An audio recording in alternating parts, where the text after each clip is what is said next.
So in the last video, we had this outside and we're trying to get it started. We couldn't get the fire on starting fluid. And we basically diagnosed that we had a spark issue. So today I'm gonna go through this wiring and we're gonna get this thing started. So stay tuned. So the first thing I'm gonna do is I'm gonna run a continuity check from the battery to the coil and make sure that we have that power source there.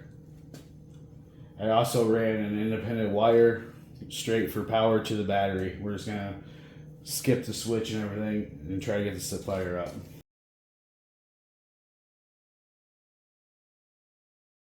Alright, so I ran a direct wire to the battery. We're gonna bypass the switch for now because I did a continuity check and we have power to hot. And with the switch on, we have connection, and I did one to the ground of the coil. We had a connection there, but this extra wire that was on the coil also was showing continuity to the positive, so that was a short. That's why it was getting hot and it wasn't working. So I got rid of that wire. We went super basic. This goes straight down to the distributor. This side's going straight to the battery, and we're gonna see if it'll fire. But first, I'm gonna put a little bit of oil in because there's not a lot of oil in this motor right now.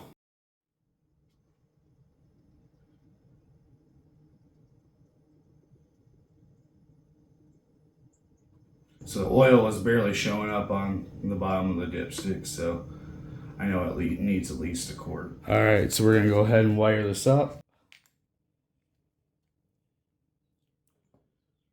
I'm gonna put our independent power wire straight to the coil.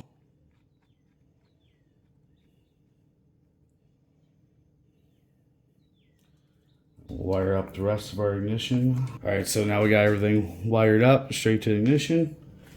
It's not heating up, which shows we don't have a short anymore. All right, put a little gas in and crank her over.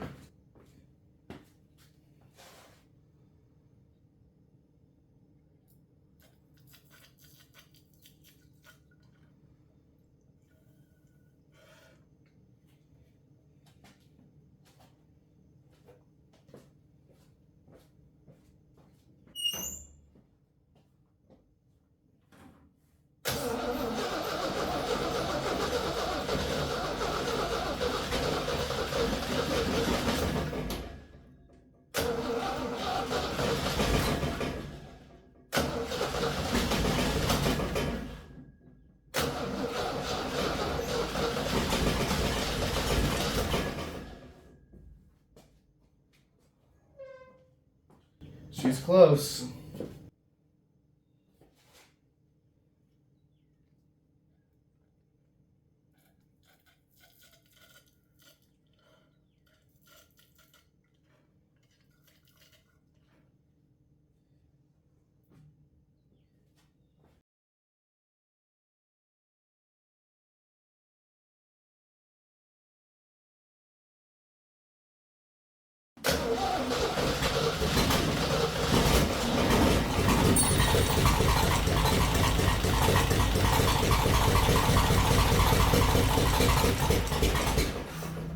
And just like that, she's running.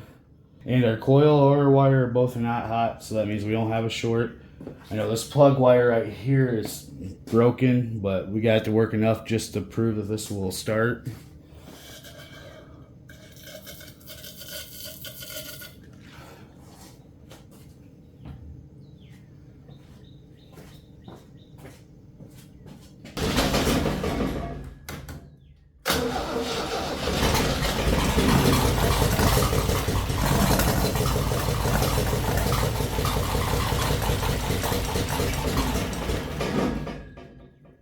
All right, she starts now. Now we just need to hook up a fuel system and we'll be good to go. I'm gonna dig some stuff up and I'll be right back.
Alright, so we're leaking gas at the bottom of the carburetor. I'm going to go ahead and take all this stuff off and let the gas evaporate, and we'll pull it off and see what we need to fix. It may just be something simple like having to tighten up the bolts, so we'll see. So I'm going to go ahead and call this a video. We got it to run. It ran off of what we put in the carburetor, and in the next video we're going to get this fuel leak fixed and maybe take it for a ride. So hit that like button if you enjoyed the video and you want to see more. Hit that subscribe button if you haven't already, and I'll see you in the next video. Thanks for watching.